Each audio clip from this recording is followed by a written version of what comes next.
Hollywood itself is a word. The word is interesting because it's a word that comes from a pagan.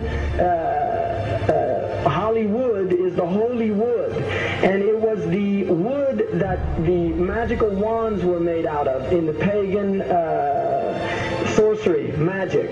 And these wands were believed that the sorcerers that possessed them could put people into trances and control them. This is part of, I mean, this is symbolic, but it's also important to understand that part of what Hollywood literally does is it puts people into trances. It's a dream state. They call it the dream machine in the United States.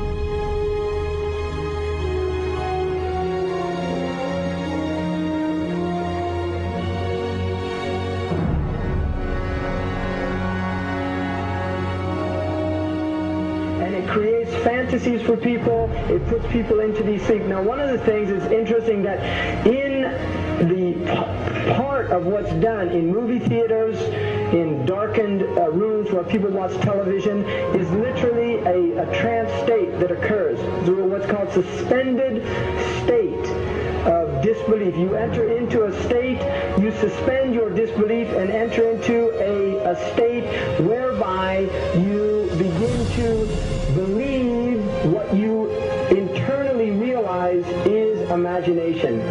It's falsehood. Films are magic. It's just magic. You go and you watch these things and people get caught up in them. People cry during films, all this catharsis that takes place in these things. Many of the films, and this is an important element in the control mechanism, is literally allow people to go and have certain type of catharsis as a purging experience, which Aristotle talks about the necessary element. One of the necessary elements of tragedy is to create this cathartic experience. And this is why a lot of the films, especially also news and things like this is why news is very important in this culture. Everybody watches the news. They have this tragic, cathartic experience of watching the tragedies of others and then feeling safe and complacent in their own experience of this suspended state of illusory well-being.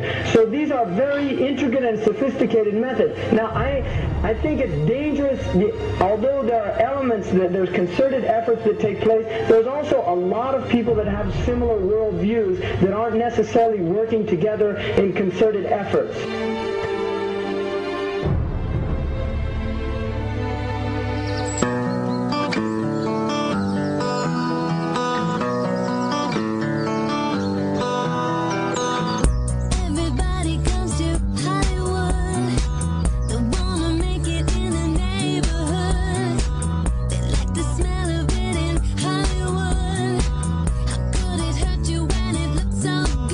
Shine your light now.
supposed to be up here, looking at that. I just wanted to know. No. Well, you're old enough, I suppose. You should know the story. Okay, here we go. It was 1832, on a night much like this.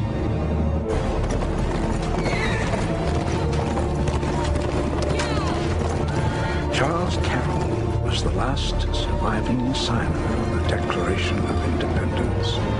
He was also a member of a secret society known as the Masons, and he knew he was dying. He woke up his stable boy in the middle of the night and ordered him to take him to the White House to see Andrew Jackson, because it was urgent that he speak to the president. Did he talk to him?